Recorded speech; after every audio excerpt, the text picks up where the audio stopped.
While building our low-fidelity wireframes, we learned how to use tools and adjust properties of our layers to change their appearances. We can apply these same skills to create higher fidelity designs.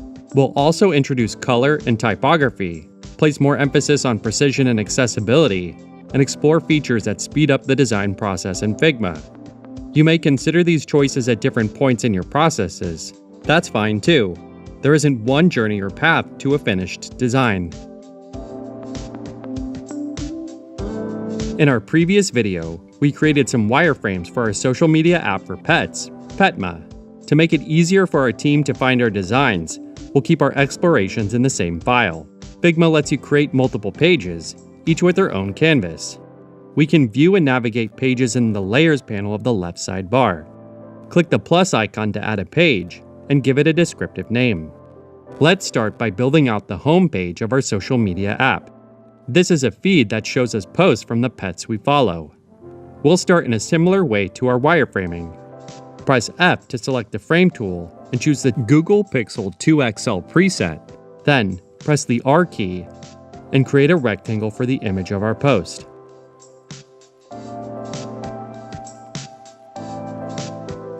We want some space, a margin, between the image and the edge of the frame. We'll change the dimensions of the rectangle to 379 by 285 and center the image within the frame. Because our frame is 411 points wide, this gives us a margin of 16 points on either side. We can check the margin by selecting the rectangle, holding down Alt or Option, and hovering the cursor over the frame. Figma will display the distance between the two. We can use this function to make sure our objects are laid out precisely. We can also use grids to quickly and consistently align layers. To enforce a grid system, select a frame and click the plus icon in the Layout Grid section of the right sidebar. We can click the grid icon to customize our grid size, or change the grid style to columns or rows. If you're using an 8-point grid system, you can also change the grid size to 8.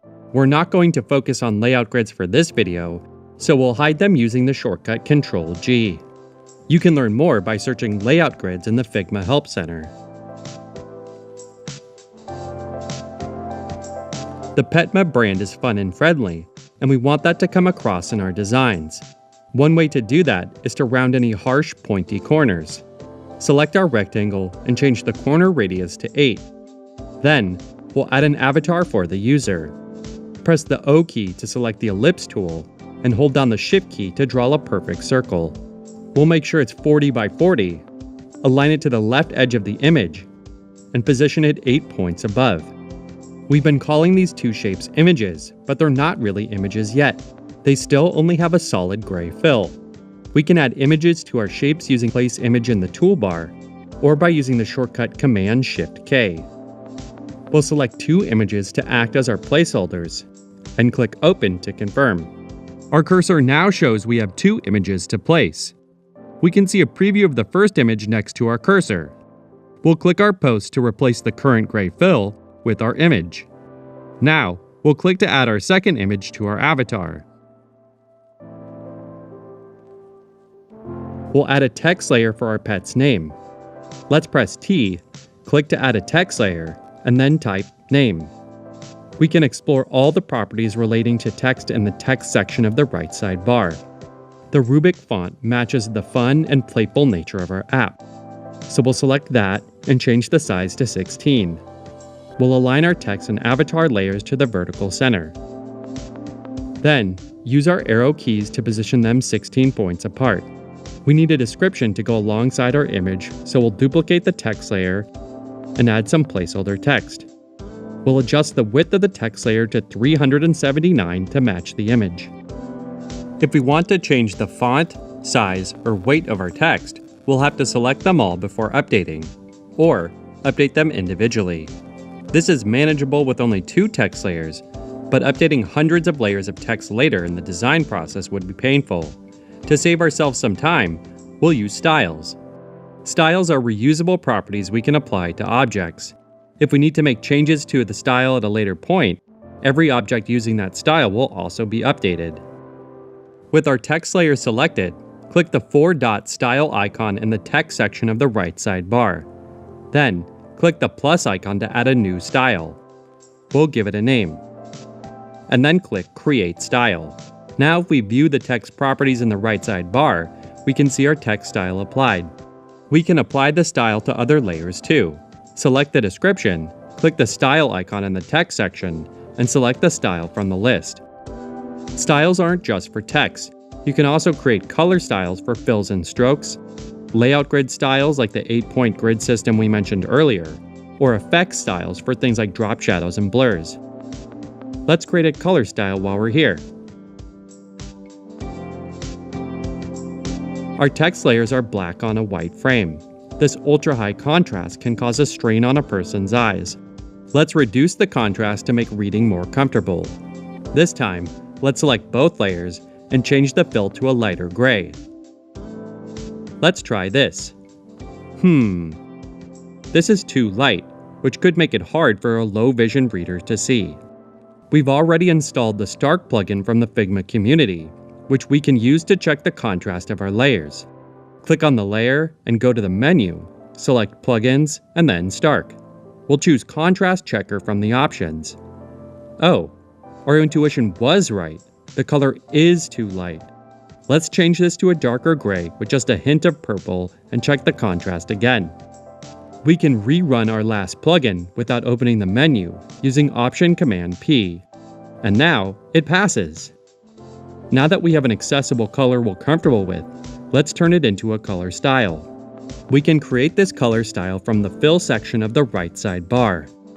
To see the styles we've created, we can click on the canvas to deselect everything and view them in the right sidebar. We can see both our text and color styles.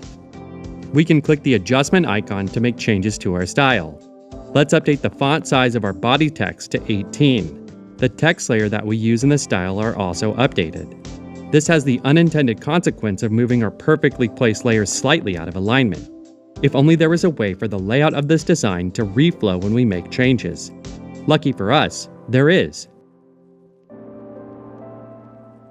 Auto Layout is a property you can add to frames.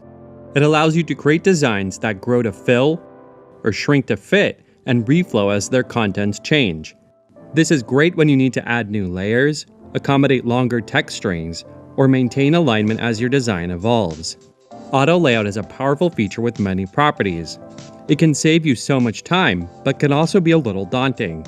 We'll explain some key properties as they come up, but we encourage you to learn more about Auto Layout in our other educational resources. Layers in Auto Layout frame can only align in a single direction, horizontal or vertical. If we select our post layers and add an auto layout using the shortcut Shift-A, our layers form a single vertical auto layout frame. Let's undo that using Command-Z. Instead, we need to create a horizontal auto layout frame for our avatar and name. Then combine this with the other layers in our post inside a vertical auto layout frame. Select the avatar and name layers and create an auto layout frame using the shortcut Shift-A. By default, our auto layout frame grows to accommodate the size of its contents. If we were to change this text to something longer, the auto layout frame grows with it. We have the auto layout frame selected. We can align our selection to the center using the alignment tools. Great!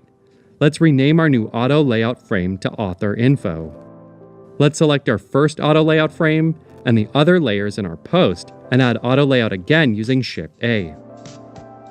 Figma will recognize the spacing between those layers, set the space between items property to 8, and respect that spacing regardless of how we change the contents within the frame. If we were to change our text styles again, we'd no longer have any alignment issues. In the previous section, we set a fixed width of 379 for the description. Because of this, the horizontal resizing property is set to fixed width. Hug contents means the text layer's width will grow or shrink to accommodate the length of text. But if the description gets too long, it goes past the other layers in our frame. That's not what we want.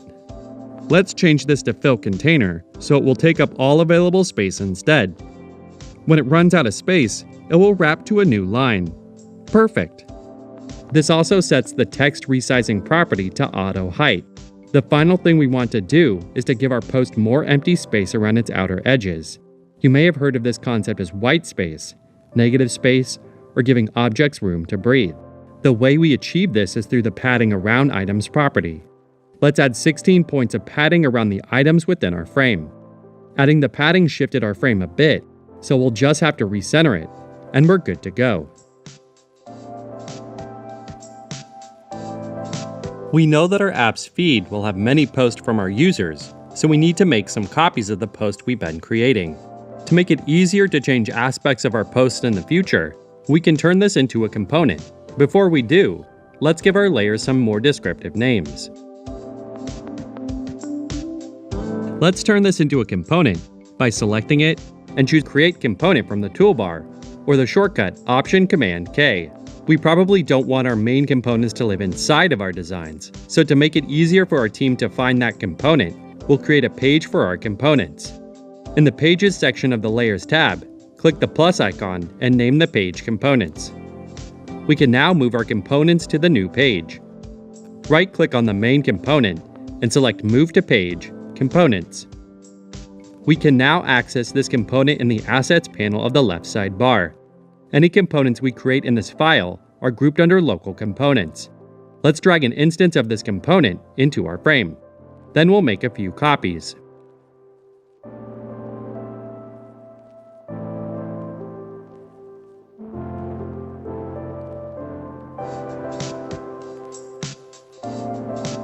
We want to add some real content to our posts.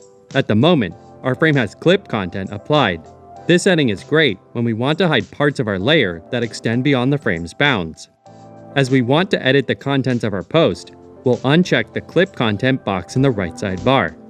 Our descriptions will vary in length, which will affect how much space each post takes up in our feed. Let's create an auto layout frame for our posts, adjust the space between items to 8, and rename the frame to Feed. Now if we edit the descriptions, the other cards will shift and adjust to preserve the spacing. Auto layout is saving us a lot of time. Let's use Place Image to add real content to our post. Figma supports static images as well as animated GIFs for fill. GIFs don't play in the editor, but we'll see it in action when we view our prototype presentation view later. When we change properties of an instance, like we did by adding a new image, we are performing an override. Overrides only apply to the specific instance and don't affect the main component. We can use overrides to change lots of aspects of an instance, the contents of a text layer, strokes and fills, and effects like blurs and shadows. There are some properties that we can't override. These include the order of our layers and any constraints or layout grids we've applied. Our app is really starting to take shape, but we're missing a navigation bar at the top of the screen. It should contain a way to search for users and posts, and a menu, which we'll use to navigate around our app. As part of that process, we'll need to create menu and search icons for our navigation bar. Icon design is a discipline all on its own. You don't need to become an icon design master to create custom shapes and intricate icons in Figma. Try browsing the Figma community for some inspiration. We can combine basic shapes to create icons, or we can use the pen tool to create our own custom shapes from scratch. We'll start by creating a 32 by 32 frame for our icon. We want precision for this kind of work, so we'll use the shortcut Shift-2 to zoom to our selection. Next, we'll select the pen tool and enter vector edit mode. Any shapes we create with the pen tool are vector networks. Vector networks allow you to create lines and curves that connect two or more points. Unlike traditional vector paths where you need to plot points on a single closed path, vector networks allow you to create complex shapes that are made out of multiple paths. Click on a spot in the frame to create the first point. When we move the cursor, we can see a line extending from our first point. Hold down Shift to draw a perfectly horizontal line. Then click again to add a second point. We can save our shape and exit vector edit mode by hitting the Enter key. We can adjust its position and dimensions to ensure its width is 14. Then, we can duplicate it twice to create two other lines. We want to round the ends of our lines, so we'll select our lines, open the Advanced Stroke menu, and change the cap to round. Much better. Finally, we'll drag to position them in the center of the frame. We've adjusted some of the basic properties of our menu icon, but there's more properties to customize. Try adjusting the stroke weight or explore the advanced stroke menu. Let's rename our frame to icon/menu. Turn it into a component and send it to the components page. Let's make one more icon, a magnifying glass for search. We'll start the same way as before, with the 32 by 32 frame. Use the ellipse tool to draw a 16 by 16 circle. Then, switch the fill and stroke properties by using Shift X. To draw the handle of our magnifying glass, we'll use the pen tool. Hold Shift to snap to a 45-degree angle while drawing, and overlap the circle. We want to round the line again, but this time we only want to round one point. We'll select just the point we want to edit, and change the cap to round. Hit Enter again to leave vector edit mode. We need a way to combine these layers. Boolean operations allow us to create new shapes without modifying the underlying layers. There are 4 Boolean operations: union, subtract, intersect, and exclude. We'll select both our layers and choose Union Selection to combine these two shapes into one. Our layers now have one fill color. You can now position the union group in the center of the frame. Let's rename our frame to icon/search, turn it into a component, and send it to the components page. Next, we'll create a navigation bar component to sit at the top of our screen. This will incorporate the icons we've just created. Let's head over to our components page to create a nav bar alongside our other components. Our nav bar will take up the full width of the screen, so let's create a frame that's 411 by 80. Now, we'll grab some icons. Open the Assets tab, drag in an instance of our menu, and place it on the left side of the frame. We'll make sure it's 8 points from the left and bottom. We'll repeat this for the search icon on the right side. For this icon, we'll need to change the horizontal constraints to right. We need to add a logo and a status bar to our navigation bar. To save you some time, and through the magic of video editing, we'll use some components we've created earlier. We'll grab the Petma logo from the Assets panel and drop it in the center of our frame. We'll set the horizontal constraints to center. Then, create an instance of the status bar, place it at the top, and set the constraints to left and right. Let's rename this to navbar and turn it into a component. If we return to our design page, we can now drag in an instance of our navbar component and place it at the top of the page. Then reposition the feed just below that.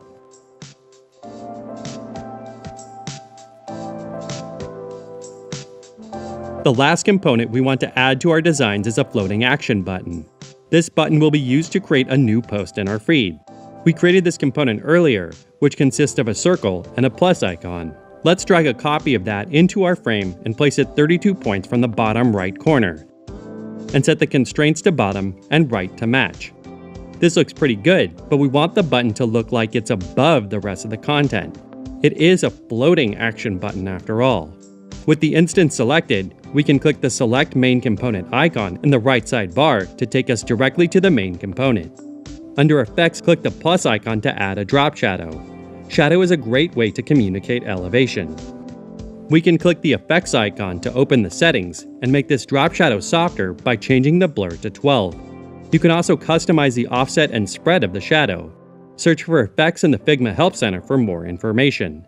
With the main component selected, we can click the notification at the bottom of the screen to go back to where we were working. These are the elements we want to include in our homepage. We'll see how it looks in Presentation View. Presentation View allows us to preview our designs in the browser. We can use Presentation View when building interactive prototypes, running usability tests, or even presenting slides. Click the play icon in the toolbar to open Presentation View in a new tab. We can make our prototype look more realistic by adding a device frame. To do this, open the Prototype tab and choose a device frame from the list. Let's see how that looks in Presentation View. Not bad. If you don't like the way your prototype displays, you can cycle through different view options using the Z key. The feed extends past the bottom of the device, but we can't scroll down to see it. Let's head back to the editor to customize the scrolling behavior. Select the frame and set the overflow behavior to vertical scrolling. Back in Presentation View, we can now scroll to access the rest of our posts in the feed. But wait, we don't want our navbar or fab to scroll. In the editor, we'll select both, switch to the Design tab, and in the Constraint section, check the box next to Fixed Position when scrolling. In the Layers panel, we can see Figma has moved our status bar to a new Fixed section at the top of the frame. If we scroll up and down in Presentation View, both layers stay in place.